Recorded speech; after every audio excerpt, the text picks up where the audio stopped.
Hey everybody, Jared Duckett, Duckett Ladd, Dental CPAs and Advisors, here with my business partner, Bill Ladd, and the amazing Dr. Michael Abernathy. How are you guys? Good. You're starting off like it's an assembly of God, I mean, you roll that flipped right off your tongue just like that. Flipped off the tongue. I like it. There's just not enough superlatives for you, Mike. I mean, we could go on and on here. No. There's not enough time. We've run out of time. It had nothing to do with that. So. I remember one time I introduced you as the doctor, the dentist, the author, the entrepreneur, and it just went on and on. So now I just say amazing. It gets it all. Yeah, it's just Mike. Okay? and really, I'm here. It's funny. You guys, we've talked a bunch about like the business of dentistry, and so it's really helped me understand this from a CPA's viewpoint, and hopefully the discussions have helped you to see it from a dentist standpoint. And I think the topic today is one of those things where it's like neither side really has been communicating well for decades, and right. So I'm embarrassed as a dentist to ask questions that I probably thought I should know the answer. And you're not giving me answers because you're thinking, of course they understand this. Right. Because I understand it. And so I think this will be fun. But I think from the standpoint of having a sound business, you guys are going to give them a fundamental building block that if you're just starting a practice or you've been in practice for years, you can't operate without what we're going to talk about. So I'm excited. This is going to be important for everybody. Well, Mike, I mean, as accountants, we're cursed by the curse of Sally, same as last year. It's how it's always done. We always do it this way, Mike. I mean, this P&L, all this stuff, these financials, man, we tell our clients, you got to know your numbers, but then we give them crap and they look at it and they say, well, what is this? This doesn't make any sense. And that's how you called us out. That's how we actually, I think, got acquainted, is that you actually called us out and you were like, what in the world are you guys doing as a profession? And we're like, you know what, not to mention, we don't even really know what the hell we're doing. So I think we kind of come together and build out something pretty cool here. Yeah. And that's like the topic, guys. I mean, the topic, is the financial statements, the profit and loss statement.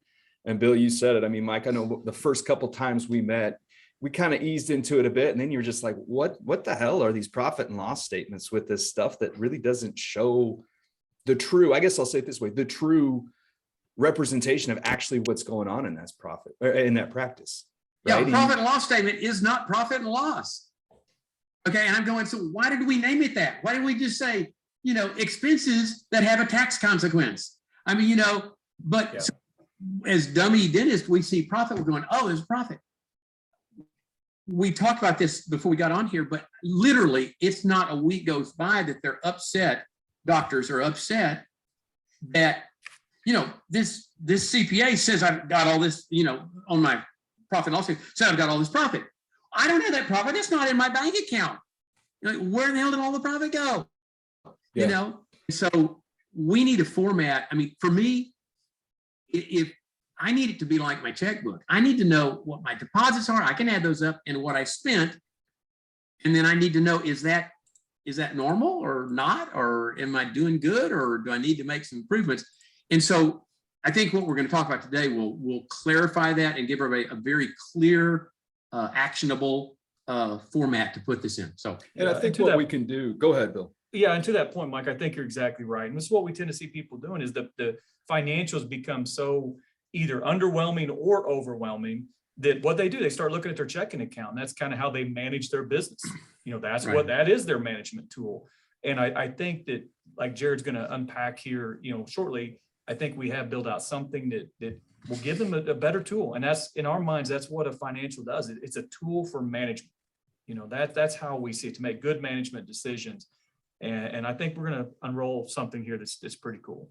Yeah. And I think what we can do is start with, and I'm not saying all accountants do this by any means, or all doctors out there listening to us, this is what their financial statements look like. But I think I'm just going to do a quick screen share and just show, this is just an example. This is an example, and we see different financial statements from new clients all the time. And this is a profit and loss statement for 9 months. And it's, I'll let you pick this apart just a little bit, Mike. And say, what's wrong? I was waiting for the good and bad and ugly theme song. Okay, and wait, and again, this is probably better than some, because I think in maybe this is the wrong term. I mean, we could compare to like a bad P&L compared to a good one, but basically there's probably some things that aren't good about this that could be better and more understandable. This seems extremely short. I mean, incredibly short.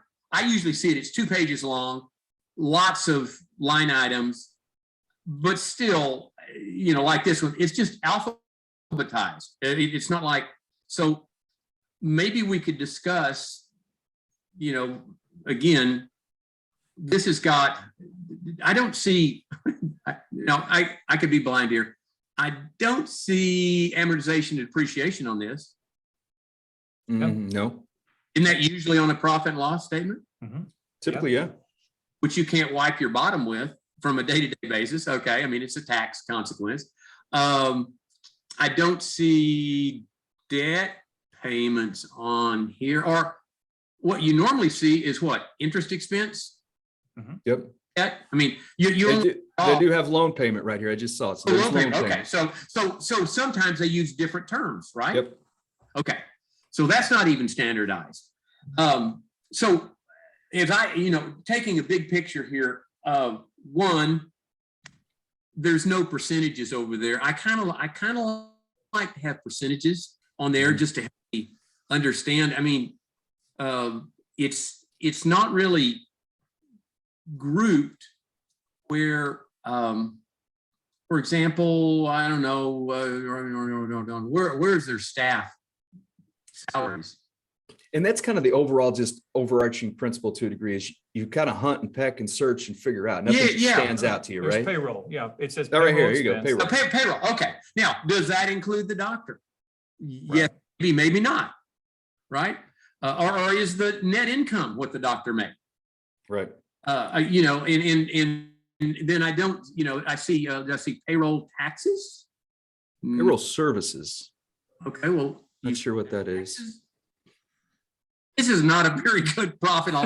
Right. I'm sure this isn't the worst one you've ever seen, but I've seen worse. Oh yeah. Okay. Okay. So let's talk about this from your perspective. In mine, let's take turns here. What would improve this, I guess? So let me say this, Mike. I would see this being kind of a canned P&L, just like you said. QuickBooks gave them a format. We want to know income and we want to know expense. That's kind of the traditional accounting QuickBooks mentality, from P&L, income and expense. So we'll get to net ordinary income. So when I look at this, I see nothing that tells us, or in a summarized way, tells me how we're doing overhead wise, except in total. And even then, I'm not even 100% sure that it's accurate, because there's things in here that seem kind of strange. So, we are big believers, Mike, and I want you to unpack what they are, but that you feel overhead should be broken up into just a few categories. And those kind of become a driver of ratio. So, one of the first things we see, and we've always tried to incorporate, is breaking it out into the proper categories. So what would be those proper categories that you would want to see, Mike, in this? Yeah.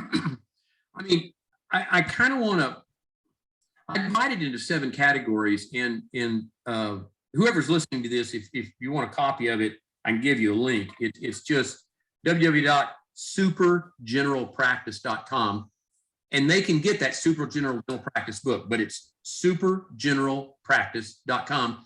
Chapters 16 and 17 go over overheads and benchmarks. So I think if you use a Stephen Covey kind of, theory strategy here, begin with the end in mind, I divide this into 7 categories. The 7th category would be anything that was spent on the doctors, like the automobile expense in this, the doctor's continuing education, their malpractice, the storage unit that they have that they keep their boat in, whatever it is, it's going to be the 7th one. So the other 6 categories really define the true overhead. Okay. And again, I think most doctors kind of look at it at business that way. How much did I actually make? and then you guys can take care of what the taxes are and stuff. So I divide it into staff compensation and understaff compensation. And you can go to the book and it details it in great detail. But, you know, the staff salaries, their benefits, workman's comp, their continuing education, maybe staff meals, anything at all. I even put my CPA and my attorney in there because, or if I hired a consultant, I put him in there because I'm hiring you guys as a part-time employee. And if it were ideal, it would be around 25 to 27%, 27 with the attorney PA. Next one might be facility cost. And again, I wish I hadn't called it facility cost 40 years ago, but I did, because it's not exactly just your rent, but it would be rent, equipment expense. If you were buying a practice and paying it off, that would go in there.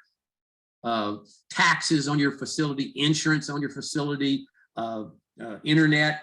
I mean, you know, again, it details it in great detail, but it should be around 7 to 9%. Marketing, anything we spend on marketing, internal or external. Marketing should be around 3 to 5%. Dental supplies should be at about 6%. Office supplies should be less than 2%, and lab should be around 8 to 10%. So if you had an ideal overhead, it would be somewhere in the range of, let's say, 51, 52% to maybe 60%, somewhere in that range. Okay. Yep. So if you look at this, Mike, yeah, you know, basically what you're saying is there's no categories here, and that brings into called the ratio. You had mentioned the ratios. You'd like to see ratios, and you're not talking about advertising promotion is this percent of total income. You're saying salaries, employee cost is this percent, this ratio. Yes. Yeah. So if I were looking at this, Bill, we would have those 7 key practice or performance indicators. They would be in bold, maybe a bigger font, and then have the total amount, and it would have the percentage. Now, let's say we had a for lack of a better word, a bad P&L, and it was 2 or 3 pages long. That's fine. I'm not going to eliminate any of these minor categories. I'm just going to place them under these larger categories so that when I glance at it, the large categories 1 through 7, 1 through 6 for the real overhead, 7 for the doctor. So that's all I see. I see that bold total for staff compensation and the percentage. And if it's around 25, 27%, 28%, I'm not going to look any further. Everything. Yeah, you want to see those numbers straight from the financial statements. You don't want to have to do extra work to get there. Right. But let's say we looked at dental supplies, it was 8 or 9%. I could look back and go, I bought a dental X-ray. Instead of depreciating it over the effective life of it, I just bought it as dental supplies, and it was a one-time off deal. I'm not going to worry about it anymore.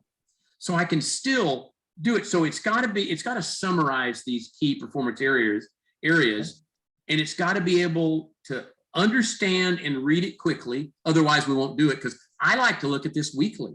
You know, the major groups are highlighted, and we're always going to compare it to a benchmark.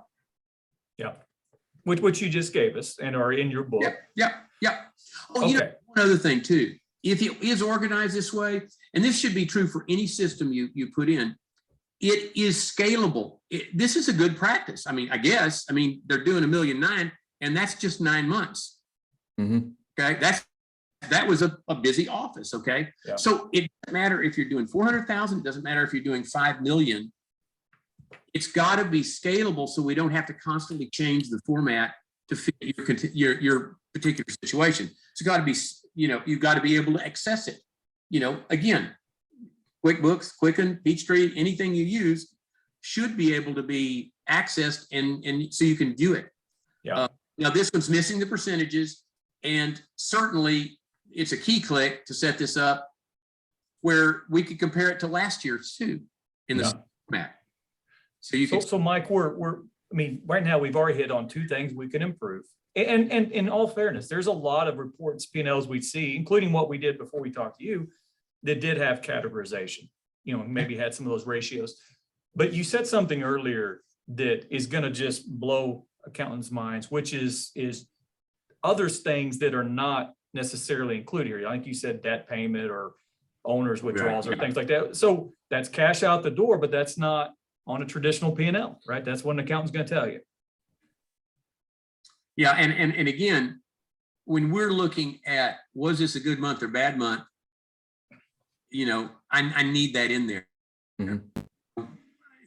Again, And a lot of accountants, I would say, are going to say, well, we got a cash flow statement over here, but it's all mix and match. It's like, well, you got this that goes to this, and it's not truncated, simple, easy to use, at a glance, adding value document. exactly. In a way, we're taking, you know, the gap, you know, the balance sheet, cash flow, the profit and loss statement, whatever you consider to be generally accepted accounting principles, and blending it into a format that is great for the dentist.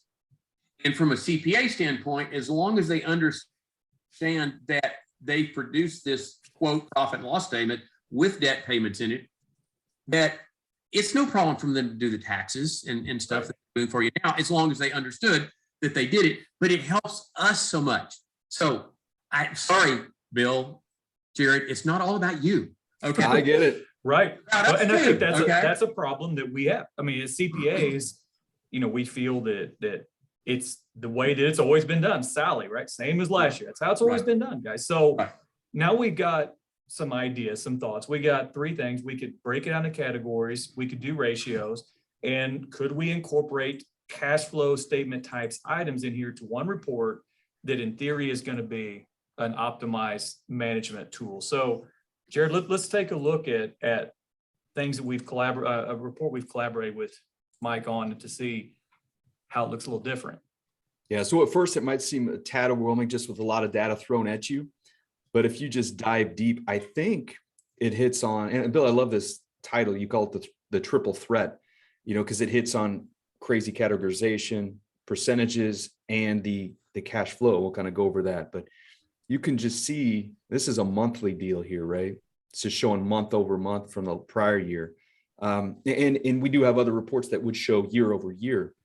But you can just see, you know, going back to those three things, Mike, that you talked about, categorization. So you can see here, you got the boom, the employees, the supplies, the lab, just right there. Kind of hits on those three you're talking about. And then, Mark, you see how easy that is to see? Just sticks out pretty quick on what that needs to look like. So dive in here a little, Mike. Talk on this. I mean, and again, I'm going to be critical here too. Sure. Okay. And because I'm hoping, just as in a frank discussion, that we've got a great format. If there's a little tweak we can make to make it even better for them, that would be awesome. I like the fact, let's just take, I like this. You couldn't get away from it. He had to put cost of goods sold in there. It's so accounting. Okay. In a light color, I don't really see it. Okay. That's awesome. Okay. But in the cost for compensation for employees, okay, you've got the ideal right beside it. Okay. Right here. And you've got things listed on here that you wouldn't normally have under salary considerations, like the workman's comp, the disability, the training, staff meals. The only thing that I probably would help me, now I'm 72, 73, so I would want the totals that you have in bold. If you could make those a font bigger or two, okay. I mean, leave the other fonts the same size, but I want it to really jump out at the doctor, right? Yeah. So any way we could improve, you know, do that. I mean, granted, not everybody has, you know, color printers. I mean, everybody does now, but I mean, you know, even highlighting those 6 areas, you know, just brings your eye to it. But again, once you've looked at this format once, it only takes a second to figure out that, you know, this is what I need to do, is just slide down to the end of employees and boom, it's there. Now, in that same vein, okay, you've got laboratory fees. I think that should be bold. Okay.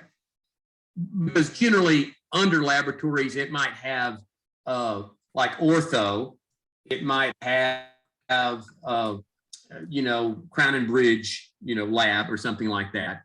But it also would have, if you have a CIRAC or E4D machine, it should have the cost of materials in there. Mhm.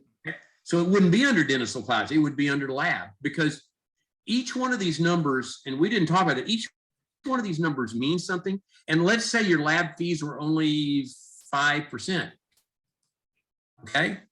Well, and your dental supplies were 9. Then I'm thinking maybe they do have a CIRAC or E4D and they put the things in the wrong place.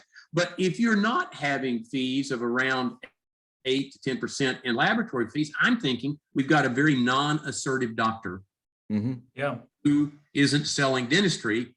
And so when I say, I guess the last category of things I'd like this to do is I want it to be actionable. So we look at it and we see something wrong, we can act to fix that, okay? Yeah. So again, I think I would have highlighted the laboratory because in this particular case, the line item and the total are on the same line, right? Okay, so that's that, and would be, and the same thing for the dental supplies. I probably or clinical supplies, the total should be highlighted, so it would be the same. You have that right. I'm sorry, I'm looking at this too, but you do have that under where it's clinical supplies, but you don't for laboratory. Right. Yeah. Again, laboratory is one of those things that I find very, very telling about a practice.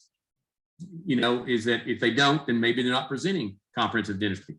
Maybe. So real quick, Mike, let me kind of pause you here Yeah. because I think the important thing that we're doing, Yeah. and I think this is the mindset that we're trying to push forward, is that just by looking at the laboratory and the dental supplies, and we didn't even touch on employees, which we could have, which is sitting at 43%. In your mind, you're critically thinking of why are these off from what a general dentist, optimized practice should be, 8 to 10% lab, 4.67. What does that mean? That's exactly what this is designed to do. Those ratios are designed to draw your attention to what's broken and what needs to be fixed first. Exactly. Is that fair? Yeah, absolutely. And again, in that book, the Super General Dental Practice, it will go into details about, well, if it is 43.82%, what could possibly be the cause, Right? The remedy. So, I guess the combination of those actually give them the actions to take, but knowing that it should be certainly between 25 and 30% and no higher for the employees, then that's hugely out of the way. So, and I know you guys have said this before too, everybody watching this needs to take a moment and figure out what 1% of their yearly collections. So $1 million practice, 1% is $10,000. So I know this isn't $1 million practice, and I'm not smart enough to do this in my head, but if it were $1 million practice, in particular case, this one being about, if ideal was, let's say 25, we're short what? Almost 20%.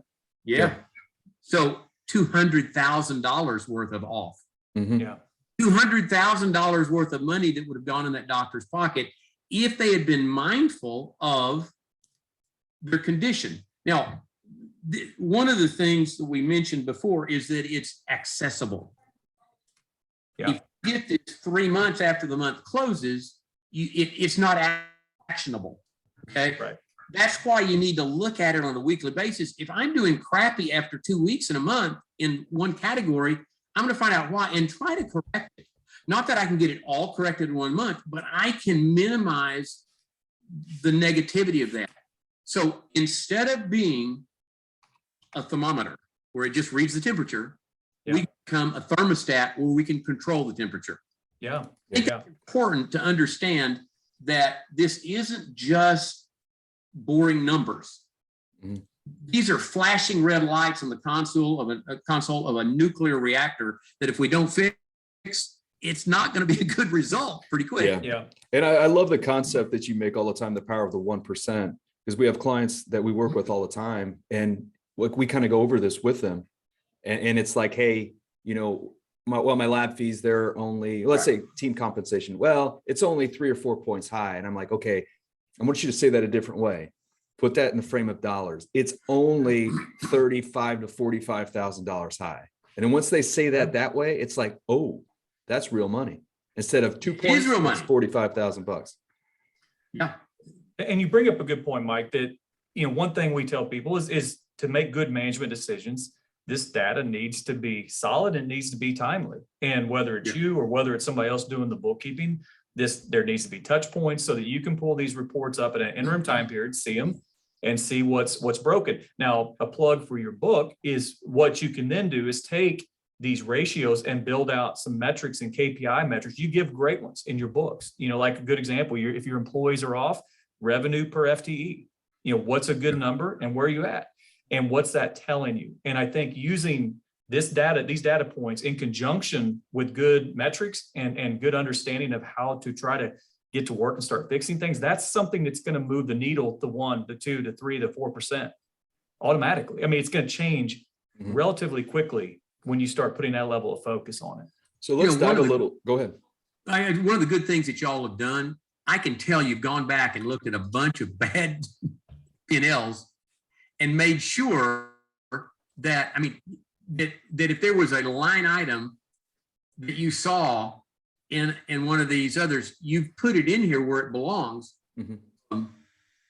We're getting ready to talk about the marketing side. I thought it was interesting.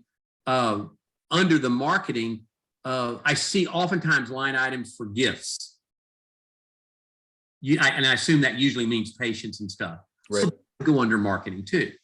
So again, it's not important that, Bill or Jared put something under one particular category.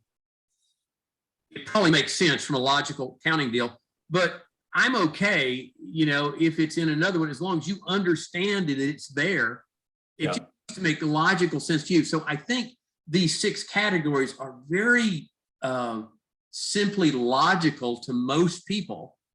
And they go, oh yeah, of course that would be marketing, or of course that would be, when you mention it, most people wouldn't think that under the employee deals that workman's comp would be an employee expense. And so it makes that you've done a really, really good job here. So, well, let's dive into the third point. So Bill, you hit on categorization and then the percentages is almost the cash flow, because a standard GAAP profit and loss statement, looking at it, a lot of times it doesn't show the true profit or the cash flow in your business. So if you kind of look at this, I'm going to dive a little bit deeper on here. So we got principal payments on facility debt. So it's just paying down on the building. Boom, that goes into a facility. Yeah. And maybe accountants, if you're listening to it out now, you're like, Jared, that's illegal. It does not belong on that statement. Well, caveat here, this is not a GAAP basis financial statement. We get it. We're trying to provide the value to the end user that makes the most sense for them. But you can see where that number is on here. And also, I'm going to skip a little bit down. This is that 7th category you mentioned, right, Mike? Yes, doctor the doctor expenses. Yes. So everything here, what we say below the line, right? You can see here, let's just say this is an S corporation, that they're paying themselves a salary, but also taking out owner withdrawals, right? So typically on a profit and loss statement, you're not going to see the withdrawal side of it, because that's going to be a balance sheet item. So it's just the cool thing about putting the cash, it's almost the balance sheet, the cash aspect on here, is that if you were to look at this profit and loss statement, I kind of say normally, without the doctor's expenses, it would show a profit. But if you look at it now, it's like, well, this thing actually lost $7,600. I get the doctor took out 22, but if it continues at this rate, right, you're going to see profit, but you're going to run out of money in the bank. Right. Exactly. Yeah. So that's kind of the hybrid. That's that triple threat, that it gives that one statement, that value of exactly what that practice looked like for the month, year to date, et cetera. So let me kind of take a real quick tangent here, Mike. I know you love tangents. You and I are both kind of geared that way. We like to go off in weird directions. But I think you and I were talking to a gentleman at a mastermind who was looking at potentially selling this practice. And so we have net operating cash flow here, and we have these doctor expenses carved out. Like you said, when you look at either acquiring or exiting a practice, Having those kind of data points, the operating cash flow and how that works and operating your P&L, that is the kind of stuff that's going to set you up to be able to have a discussion with maybe a potential acquirer that really shows them that you know the true financials of your business and you've got an operation that's dialed in. Is that fair? Is that a fair comment? Absolutely. I mean, any broker or CPA can normalize a profit and loss statement. Yeah. And normalizing means let's take out everything that really went to the owner that is potential profit if the buyer produces what this doctor produced. And oftentimes it makes the practice look better because it is. And then, it's really looking at it in the true light of day that, okay, this is really your overhead and this is really what you took as payment. I mean, certainly it's your malpractice is a deductible item, but, this is how much was spent on you. So that's great. It is always difficult, especially in this day and time when people want to talk about EBITDA earnings in a practice and then how you might define that. And it's all over the board, what earnings is. But truly what earnings should be is, the overhead and then paying the doctor and then what's left over is going to be profit. In this particular case, I think seeing the negative sign, it'd be nice if it automatically changed to bright red when you put Right. Okay. I mean, the doctors I'm a doctor. I am not that smart. If it lets up in bright red, I'm going to notice it on the page. And a lot of times they're going, what is that little dash in there? What does that mean? It means you have the money to do that. You took that out of operating cash. Well, I think about this too, is you'll notice here at the bottom, this is not designed to depict tax basis income, right? This is not, you're saying, well, that's not my taxable income. I get that. And so what's not even on here too is taxes. You're actually probably going to have accounting profit in your business that you're going to owe taxes on, but you're losing money every month here to a degree. So don't think that, hey, if you guys just use this every month, you're not going to, we would have another statement that shows tax income. Yeah. To make sure that's taxes easy to are get taken care to. of. Yeah. That's not a hard report to run. We can get back to taxable income, so we can calm down and say, that's not a problem. We can get back to, I think the big thing I love about this, and you said it perfectly, Mike, is this is a scalable product. It doesn't matter where you are. You could be a $400,000 practice all the way up to a $2 million practice, $3 million, whatever. And it kind of serves a couple of purposes. And number one, it really kind of helps you get a control of overhead creep. That's the 1 or 2% you're talking about. Those happen over time and they just can become so overwhelming, and it's affecting your take-home pay. It's affecting how your lifestyle. But if you can get that under control, then it really starts to set you up for what your next is, and whether you want to exit the practice and maximize the exit that you have with the potential sell or whatever the case may be. They see good data, they see good profitability. I think you and I've talked that is a much more desirable effect. So it has the ability to help you along the way of the journey of your entrepreneurship, and then also on that tail end. So it's a lot of great features to that. Yeah. One of the things I think a lot of doctors want to be competent leaders, managers. Having a format, having technology work in your favor makes that job easier. You just can't manage what you don't measure. Yeah. But if we use too many numbers, too many topics, too many sources to bring together to get those things together, it makes it infinitely more difficult to manage and make wise financial decisions. I think this format, more than anything else, allows you in a glance to make financial decisions in your practice, where a profit and loss statement by itself will not, a balance sheet will not, cash flow will not. It takes, all of these things. And by blending this and creating this format, we've created something that really, truly is actionable, and it's it's so obvious that you've got a challenge in a particular area that it becomes part of your thought process, and you'll deal with it every day, and it'll go away. It's easy if you know it's a target you need to It's hit. in front of you. Mhm. Yeah. So, I mean, you guys listen out there, what I would do, I use your quote all the time. I think it's Peter Drucker's quote, what gets measured gets managed. First off, are you looking at any sort of numbers, I'll say, on a monthly basis? Right. If not, you got to fix that, right? Once you start looking at it, or if you are now, what do those numbers look like? What's the format? Is it actually telling you the true representation or what your practice looks like? Right. And if it's not, take a peek. First off, get Mike's book. Look at the breakdown of the 6 overhead, categories. You got the doctor's number 7. Set your stuff up like that. It's so simple. It's brilliant. That's the thing. I mean, what you've done is just brilliant because it's so simple. And then take a peek at this format here. We work with Mike to try to get this triple threat, if you will, financial statement. Take a peek at this. Go to your CPA, see if they can tweak things around. Just say, hey, can you tweak it here or there so that it shows me a little easier, and get their feedback. Because if you make these tweaks, it's going to show you better data on a monthly basis. So you know the true, financial situation of your practice. Jared, is there any way that they can get a copy of this format? Yeah, for sure. Yeah, the best thing. And again, the book is free. I mean, I don't want your money. I want to have this knowledge.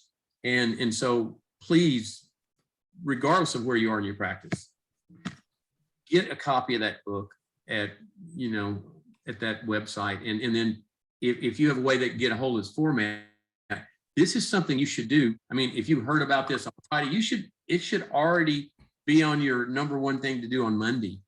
Mhm. This can take months to do. It should be, you should incorporate into your business strategy. Yeah, and we'll include a link that anybody can click on the link, and then anybody can download this, and take a PDF copy. And again, we know, I'm going to say this again, because I know there's people out there, they're like, we know this is not a gap basis financial statement. We understand that. We put that on the side right now. We're trying to add value to the doctors, help them make better financial decisions.